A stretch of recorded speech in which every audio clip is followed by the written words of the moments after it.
ఐటీలో ఎంట్రీ కావాలా? Training software engineer గా అజా కోడింగ్ ట్యూటర్ లో 2 వీక్స్ ట్రయల్ పీరియడ్ లో వెంటనే చేరండి. Welcome to Suman TV.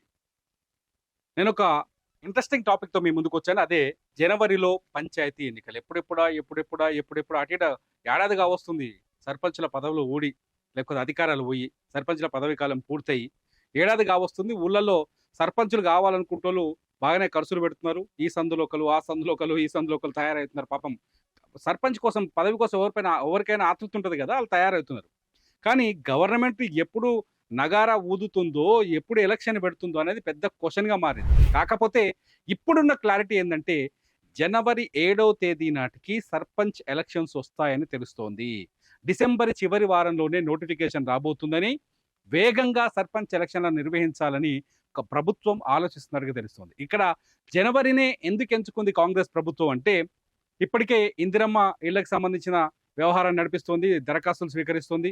అట్లాగే కులగణన మొన్నటి నుంచి కులగణన స్టార్ట్ అయింది. కులగణన మొదలుపెట్టింది. కులగణన లెక్కలు ఈ డిసెంబర్ కల్లా తేలే అవకాశాలు కనిపిస్తుంది. దీంతో పాటు రుణమాఫీ అంశాన్ని ప్రచారం చేయాలనుకుంటుంది. అట్లాగే డిసెంబర్ 9వ తారీఖు అంటే ఈ సంవత్సర పదవీ కాలం ముగిసే నాటికి మిగిలిన రుణమాఫీ చేయాలనుకుంటుంది. రైతు భరోసా కూడా వేయాలనుకుంటుంది. ఇవన్నీ పూర్తయిన తర్వాత సర్పంచ్ ఎలక్షన్లు అంటే ఆ వేడిలోనే ఒకవేళ రైతు భరోసా వేసిరనుకోండి, నిన్నటిదాకా రైతు భరోసా వస్తలేదు, రైతు భరోసా పడతలేదు, వేస్తారా వేయరా, గవర్నమెంట్ ఇంతేనా, ఇది మనకు హ్యాండ్ ఇచ్చినట్టేనే అనుకుంటున్నారు కదా. రైతు భరోసా వేయాలనే ఆలోచనతో ప్రభుత్వం ఉన్నట్టుగా కనిపిస్తోంది. ఈ ప్రభుత్వ పథకాలన్నింటినీ ఒక్కసారిగా అమలు చేసి, ఈ ఏడాది కాలం పూర్తయ్యేసరికి 1 ఇయర్ సెలబ్రేషన్స్ అయ్యేసరికి పూర్తి చేసి ఇమ్మీడియట్లీ సర్పంచ్ ఎలక్షన్లకు వెళ్ళాలని ఆలోచిస్తున్నట్టు తెలుస్తోంది. ఎప్పుడైతే ప్రభుత్వం ఇచ్చిన మాట ప్రకారం రైతు రుణమాఫీ మిగతా వాళ్ళకి అయిపోయిందనుకో, రుణమాఫీ నెగిటివ్ పోతుంది. అట్లాగే రైతు భరోసా పడ్డదనుకోండి, రైతు భరోసా అంటే పాత రైతు బంధు, అది పడ్డదనుకోండి, ఆ నెగిటివిటీ పోద్ది.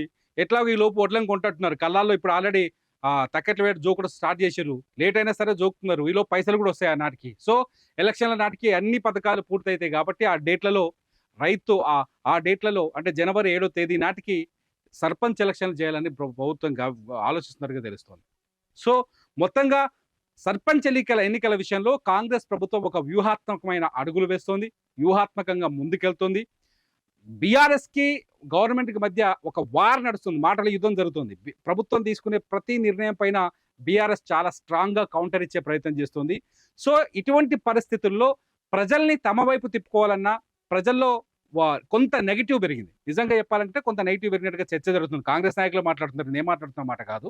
కొంత నెగిటివ్ పెరిగింది. ఏంటంటే ఆలస్యం అవ్వడం, ప్రభుత్వ పథకాల అమలు ఆలస్యం అవ్వడం వల్ల ప్రజల్లో కొంత అసహనం కనిపిస్తుంది. వీటన్నింటినీ ఈ 1 ఇయర్ సెలబ్రేషన్స్ లోపు క్లియర్ చేసి ఇమీడియట్లీ పాజిటివ్ వచ్చిన కొద్ది రోజుల్లోనే సర్పంచ్ ఎలక్షన్లకు వెళ్తే ఒక్కసారిగా ఎలక్షన్స్ ముందు 2023 ఎలక్షన్స్ ముందు ఎట్లయితే రేవంత్ రెడ్డి హవా కొనసాగిందో అది మళ్ళీ తిరిగి వచ్చే అవకాశం కనిపిస్తున్నట్టుగా ప్రభుత్వం ఆలోచిస్తున్నట్టు తెలుస్తుంది. మొత్తంగా సర్పంచ్ ఎలక్షన్ల నాటికి ప్రభుత్వాన్ని వీలైనంత బదనాం చేయాలని బీఆర్ఎస్ ట్రై చేస్తుంటే, సర్పంచ్ ఎలక్షన్ల నాటికి వ్యూహాత్మకంగా పాజిటివిటీని పెంచుకొని ఎలక్షన్లకు వెళ్ళాలని రేవంత్ రెడ్డి ప్రభుత్వం ఆలోచిస్తుంది. చూద్దాం, సర్పంచ్ ఎలక్షన్లు ఆలస్యం అవ్వడం పట్ల మీరు అసహనం వ్యక్తం చేస్తున్నారా, లేకపోతే ప్రభుత్వ పథకాల విషయంలో మీరు ఎటువంటి ఆలోచనతో ఉన్నారు? ఈ ప్రభుత్వం పరిపాలన గురించి మీరేం మాట్లాడబోతున్నారు? ఏడాది పరిపాలన గురించి మీ అభిప్రాయం ఏంటి?